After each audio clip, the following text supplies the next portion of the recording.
So, kailangan nila ng suporta nyo ngayon higit kailanman, mga kapiksi. Alright? And then, pero for some of you naman guys, parang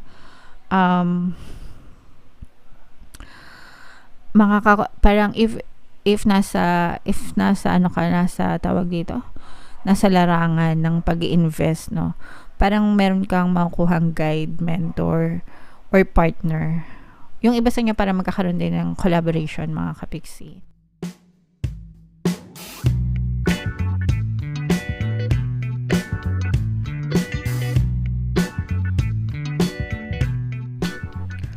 Hello guys, hello Sagittarius. Welcome back to Pinoy Pixie Tarot. Ang pamagat ng episode natin for tonight is solar eclipse reading. Titingnan natin yung mga paparating sa inyo ngayong solar eclipse season, mga kapiksi. So, general reading lang. Pwede mag-resonate, pwedeng hindi. Combination ng positive and negative energy, mga kapiksi. Comment down below guys if feeling nyo naka-resonate kayo sa mga message for you. So, yung unang mensahe sa inyo ng inyong mga gabay guys, we have if you believe. And then, meron din tayong you're ready. Wow. And, meron din tayong guys, peaceful resolution. So, unahin natin ito guys, no? Peaceful resolution. This is a very, very promising message para sa inyo guys, especially kung meron kayong mga problema na pinagdadaanan. Mga kapiksi, huwag kayong mag-alala, huwag na kayo masyadong ma-stress, huwag na kayo masyadong mag-worry, mga kapiksi, kasi dadating din yung mga solusyon sa mga problema nyo guys. Universe na mismo yung maghahatid ng mga solusyon sa inyo. Just keep on, working hard, praying and affirming, and keep having that positive mental diet. Everything will work out for you. Palagi nyo lang yun sabihin guys, kahit may mga problema kayo guys, always tell yourself every day, this too shall pass, lilipas din ito, everything will work out for me, ganyan, para talaga maging maayos yung mga sitwasyon nyo sa buhay, mga kabisi. It gives that spark of hope, no, para sa inyo, para hindi kayo manega, para lumayo, kasi kapag ka nanega kayo guys, mas mahihirapan kayo makasurvive kesa dun sa nagpapakapositiba kayo. Kahit negative kayo, may chance na umayos yung buhay nyo, pero kailangan nyo mag-persist, mga kapiksi. Okay? Alright. And yeah, so you're ready, mga kapiksi. Ibig sabihin nito, handa na kayo sa mga paparating na mga solusyon sa problema nyo, mga kapiksi. And if you believe, no, kumbaga, kapag naniwala ka, if you have trust, if you have belief, if you have faith, mga kapiksi, talagang dadating itong mga solusyon sa buhay nyo, and handa ka na sa pagtanggap nito. Kailangan receptive ka guys. Yun yung ibig sabihin ng you're ready. Receptive, no? Ready to receive, mga kapiksi. And paano nilalagay guys yung sarili sa pagiging receptive? It's through gratitude, mga kapiksi, no? Pagpapasalamat. The more na nilalagay mo yung sarili mo sa gratitude, na energy, mga kapiksi, the more na tawag dito, ready ka sa pagtanggap ng mga blessings. Okay? So, dapat always be grateful guys sa lahat ng nangyayari sa buhay mo, whether positive or negative. Yung mga negative, huwag natin titigan masyado. Titigan natin siya kasi may mga lessons tayo na natutunan out of those negative experiences. And actually, masarap nga yun sa pakiramdam na to anticipate something good, diba? Especially kung kakagaling nyo lang sa hindi masyadong kagandahan na sitwasyon. Alright? Depende yun sa perception nyo, mga kapiksi. So, yeah. Comment down below, Sagittarius, if feeling nyo nakaresonate kayo dyan sa mga messages. So, hanapin natin yung sun energy, guys. Yun yung gagamitin nating signifier for solar eclipse at saka yung energy ng Sagittarius. Habang sinashuffle ko ito, panoorin nyo muna yung video natin regarding sa ating paano mag-manifest ng abundance video course. Kapiksi, sawa ka na ba sa mga struggles at hirap sa buhay mo? Masipag ka ba at masikap sa buhay ngunit hindi ka pa rin umaasenso? Ilang beses ka na bang nag-attempt magnegosyo at mag-invest pero palagi ka pa rin nalulugi? Sa pagkakataon na ito ay maaaring may subconscious beliefs ka na nagiging balakid sa iyong pag-unlad at pagyaman. Introducing, paano mag-manifest ng abundance video course. Dito ay matututunan mong ma-overcome ang mga balakid mo para tuluyan ka ng umunlad, umasenso, sumagana, maging matagumpay, successful at maswerte sa iyong kabuhayan, pera, trabaho, negosyo, salapi at kaperahan ng bonggang-bongga.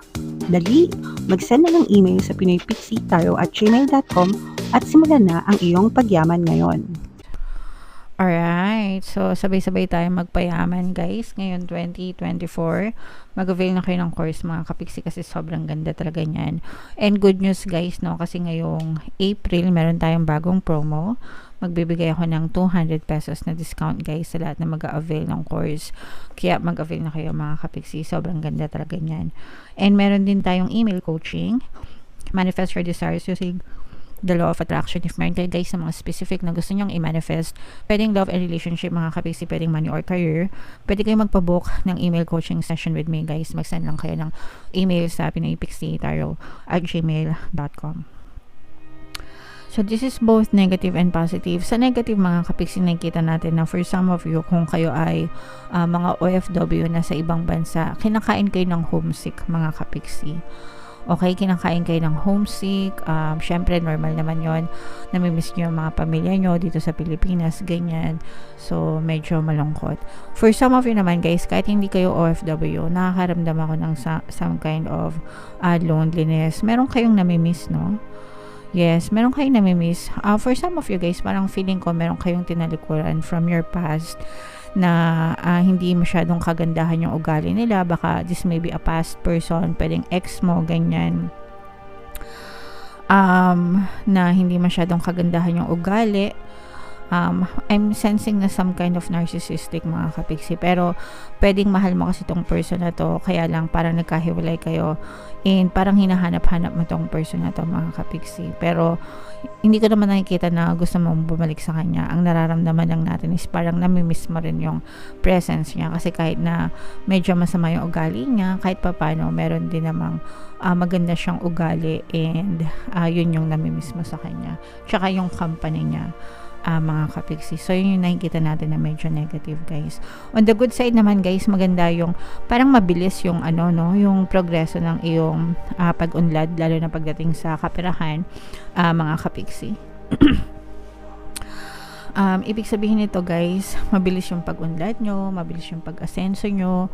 Kumbaga, let's say for example, nagtayo kayo ng negosyo ngayon, parang ang bilis nyo maka-ROI, ang bilis nyo mabawi yung mga puhunan nyo, tapos medyo fixed na yung income nyo, fixed na yung nag-generate na siya ng profit para sa inyo, tapos parang ang bilis nyo mabawi yung mga nilabas nyong pera mga kapiksi. So yun yung nakikita natin na mabilis yung pag-unlad nyo, and maganda din yung connection nyo with your family. Kahit na let's say for example, sabi ko nga kanina, diba OFW kayo, yung iba sa inyo, parang maganda naman pa rin yung communication nyo, yung connection nyo with your family dito sa Pilipinas. So kahit na na-homesick kayo, somehow nakakausap nyo pa rin naman sila ng madalian if in case na kailanganin nyo. Siya yung iba sa inyo, although not all, parang hindi naman masyadong iba yung time zone nyo sa Pilipinas, unlike nung iba na talagang sobrang baliktad, gabi sa kanila, araw sa inyo, ganyan. Pero sa inyo naman parang pwedeng same lang ng time zone sa Pilipinas. So kaya naman medyo nauna lang ng konti, let's say for example hapon sa kanila, umaga pa lang sa inyo. So hindi masyadong malaki yung time difference mga kapiksi, kaya palagi nyo pa rin nakausap yung mga pamilya nyo guys. So, tingnan pa natin, mga kapiksi, medyo meron kayong iiyakan, medyo may sakit ng ulo. Mga kapiksi, kung meron kayong mga mga anak na adults, or parang teenager, ganyan, mga nagdadalaga. Pag nagdadalaga mga kapiksi, or dalaga, parang mabubuntes, ganyan, out of wedlock, na parang yung iba sa inyo, medyo iiyakan nyo siya. Kasi syempre, diba, medyo bata pa, so parang hindi pa kaya. And then for some of you naman, kung lalaki naman yung anak nyo, baka yung anak nyo yung nakabuntes, mga kapiksi, kaya medyo iiyakan nyo to ng konti, ng slight. As a parent, syempre, kung nandun na, wala man tayong magagawa, kundi supportahan sila mga kapiksi. in the first place, anak pa rin natin yung mga yan, and yung dinadala nila is apo natin, di ba? So, kailangan nila ng suporta nyo ngayon higit kailanman, mga kapiksi. Alright? And then, pero for some of you naman, guys, parang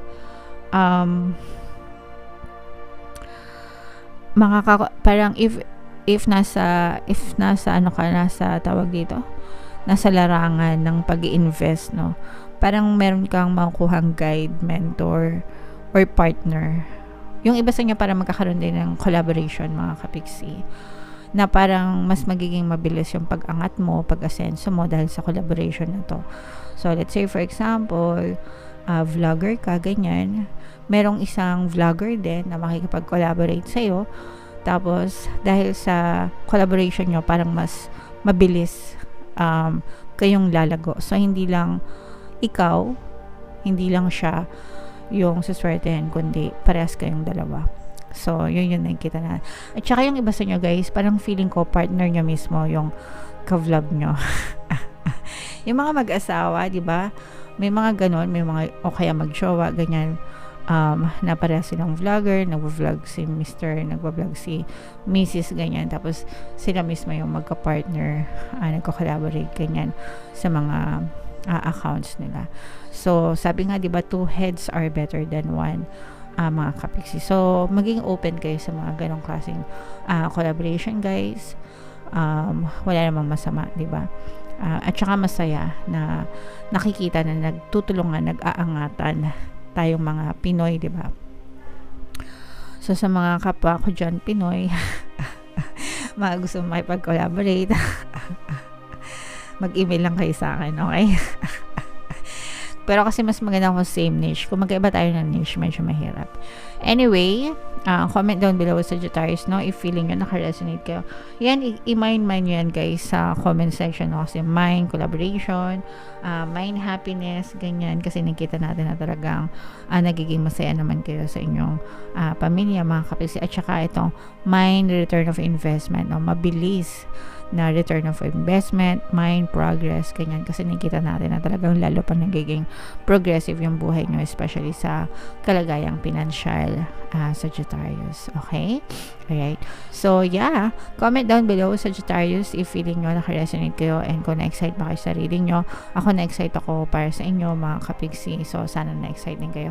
Ito yung ating mga pampaswerte subliminal, guys, no? Pakinggan nyo para talagang maging maswerte kayo ngayon 2024. And ito naman yung ating success stories ng paano mag-manifest ng abundance video course. Click here to subscribe, guys, and click here to join our membership program.